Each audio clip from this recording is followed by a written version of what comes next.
Let's dive into everyone's favorite geopolitical parlor game. Is it genocide or just, and I quote, complicated social friction? This one focuses on Nigeria, specifically the delightful situation involving Christians, Muslims, cows, guns, and a whole lot of politicians who suddenly developed amnesia the moment they got sworn into office. It all went mainstream when US politicians decided to get loud about it. We had Donald Trump threatening to send in the cavalry, guns are blazing, to wipe out terrorists because he believed Christians in Nigeria were facing an existential threat. Then we had Ted Cruz and the gang screaming that the Nigerian government was practically holding the door open for jihadists. They all tagged Nigeria a country of particular concern. Without surprising anyone, the Nigerian government said, wow, relax, it's not religious, it's just banditry, climate change, cows eating the wrong grass. They claim it is not just Christians, everyone is getting killed. It is inclusive, equal opportunity violence. The criminals here are very progressive. These political elites used to tweet like keyboard warriors about persecution. Christians are being wiped out, they cried. But now they have the keys to the presidential villa and poof, every evidence of anti-Christian genocide has disappeared. Isn't it just amazing how a shot at a political appointment can give the sudden ability to see uncommon nuance? But the real spice, the Vatican. The Pope calls it shameful, but the ever-diplomatic Cardinal Parolin basically said, let's not call it persecution. It's an economic wrestle between farmers and herders. But the real star of the Vatican, Bishop Matthew Cooker, the conscience of the nation, Oxford-educated, Harvard fellow, PhD holder, a man so smart he makes the average northerner in Nigeria look like they eat crayons. But recently, the bishop came out swinging against the genocide label. His argument, it is a masterclass in, let's call it creative logic. He actually said you can kill 1 million people and it still won't amount to genocide if the intent isn't there. True, but apparently, unless you have a signed letter of intent from the killer saying, we are doing a genocide, the body count is just statistics. Yet the attackers scream Allahu Akbar while burning churches. I don't know about you, but usually when someone screams a religious slogan while blowing up a religious building, I take their word for it. They are not screaming long live capitalism. But that's not all. He also dropped this gem. 80% of educated Nigerians are Christians. They control the economy. How can they be persecuted? Because as we all know, if you have a master's degree, bullets simply bounce off you. It's basic physics, people. Just ask the Jews in 1930s Europe. They were highly educated and economically powerful, so bullets couldn't kill them. That's why the Germans' final solution was the gas chamber. Bishop Cooker wants you to believe that these slain Christians aren't martyrs. Those some were only able to survive because they hid in a mosque. Nothing says banditry like having to pretend to be a Muslim to survive a brutal massacre. He also claimed the data on burnt churches is fake news. It cleverly avoids the Catholic Church because Catholics don't indulge in hearsay. But wait, Bishop Cooker isn't the only bishop in town. Enter Bishop Wilfred Anagbe.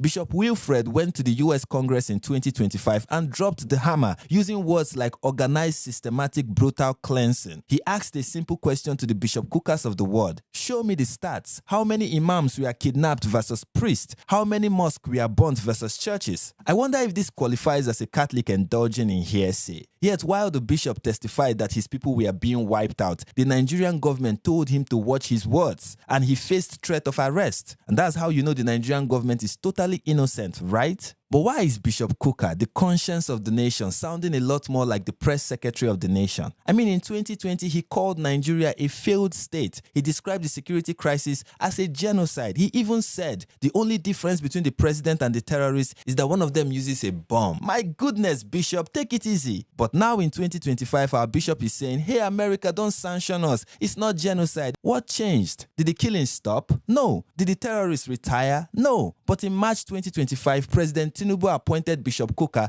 as a pro-chancellor of a federal university, and suddenly the failed state looks a lot more like a valid employer. It seems the pen is indeed mightier than the sword, especially when the pen is signing an appointment letter. Meanwhile, on 30th November 2025, a Kogi State church was stormed. The pastor and his wife were kidnapped. Assumed the bandits just wanted them to clarify a theological point in the bush. The day before that, Boko Haram attacked Chibok again and burnt a church. But until the attackers signed a notarized affidavit stating, we hate Christians, this is just aggressive urban planning, right? Yet 2 days prior, a kidnapped Anglican priest died in captivity, and that's clearly the economic activity of terror startups in Nigeria. You see, in Nigeria, the definition of genocide seems to be inversely proportional to how close you are to the government payroll. And if you kill people for their faith, but you also steal their land, it confuses the Vatican enough to call it a social issue. But Bishop Cooker might be right about one thing. Catholics don't indulge in hearsay, but apparently some of them indulge in politics, even the type that plays with people's lives.